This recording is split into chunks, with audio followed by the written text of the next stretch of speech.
For basically all of human history, we've lived by one simple, brutal rule. There just isn't enough to go around. It's shaped our economies, our societies, our very psychology. But what if that's about to change? Today, we're going to dive into a really big idea, what it actually takes to build a post-scarcity world. I mean, really think about that for a second. We treat scarcity like it's gravity, a fundamental law of the universe. But what if it's not?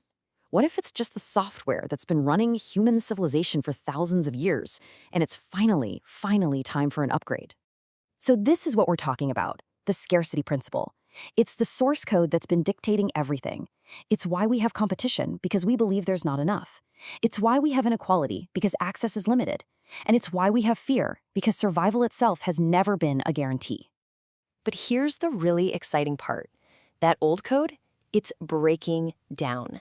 The foundational logic is starting to crack. And all around us, if you know where to look, you can see a new operating system starting to emerge. One built not on lack, but on the real possibility of abundance.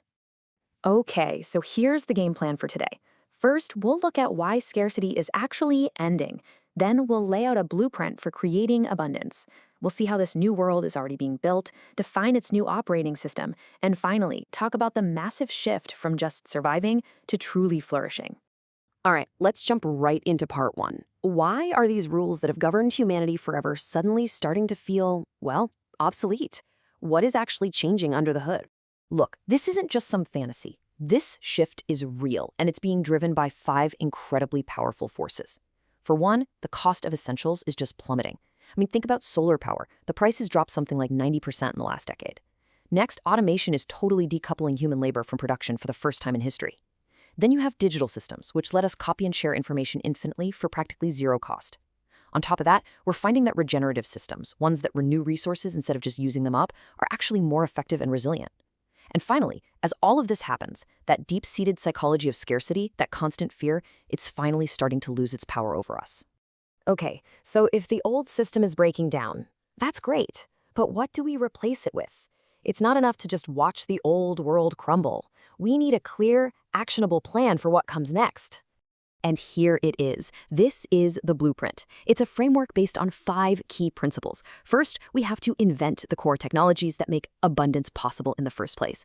Then we need to grow our food and materials using regenerative systems that don't just sustain the planet, but actually heal it. We need to build the automated sustainable infrastructure for things like housing and clean energy. Then we have to deploy these new systems on a planetary scale so that everyone can benefit. And this is the really tricky part. We have to figure out how to govern this new world, how to design new systems to manage and share all of this abundance fairly and wisely. Now, this is where it gets really interesting, because we are not talking about some far-off science fiction future. This transformation is already happening right now in the most fundamental sectors of our world. Just look at energy. The old world was all about digging up finite resources, which led to crazy price swings and geopolitical chaos. The new world? It's powered by renewable flows, the sun, the wind, where the cost to produce one more unit of energy is basically zero. We're watching energy transform from a scarce commodity you have to fight over into a universal utility, something that should be available to everyone. And we see the exact same pattern with food. We're moving away from these massive, fragile industrial farms toward Brazilian local systems like vertical farms and regenerative agriculture. Instead of complex, brittle supply chains that can be knocked over by a single crisis, we're building automated, distributed networks that can make healthy food another universal utility. You guessed it, it's the same story with housing. For so long, building a home has been this slow, incredibly expensive process, which turns shelter into a speculative asset you gamble on.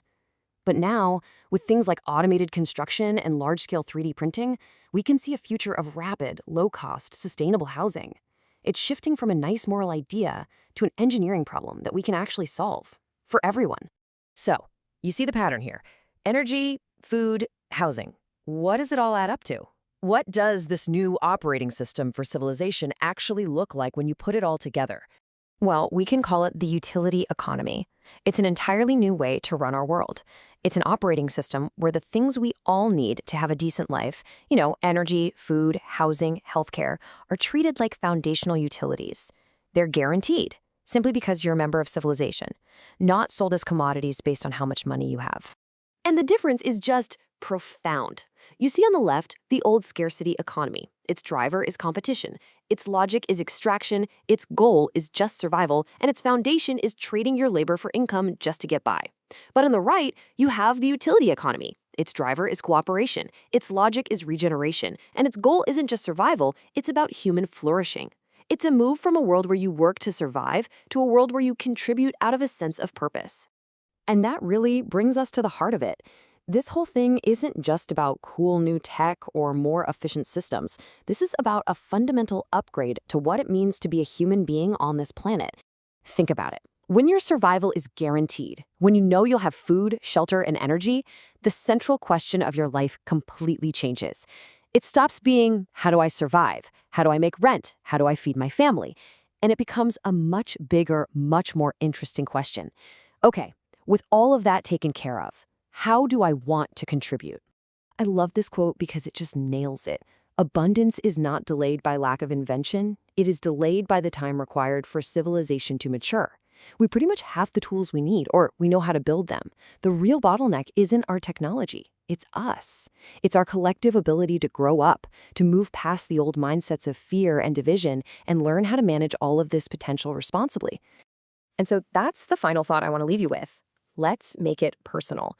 In a world where the struggle to survive is finally over for everyone, what would you do with your life? What art would you create? What problems would you solve? What passions would you pursue? Once your survival is guaranteed, how will you choose to contribute? The future is waiting to find out.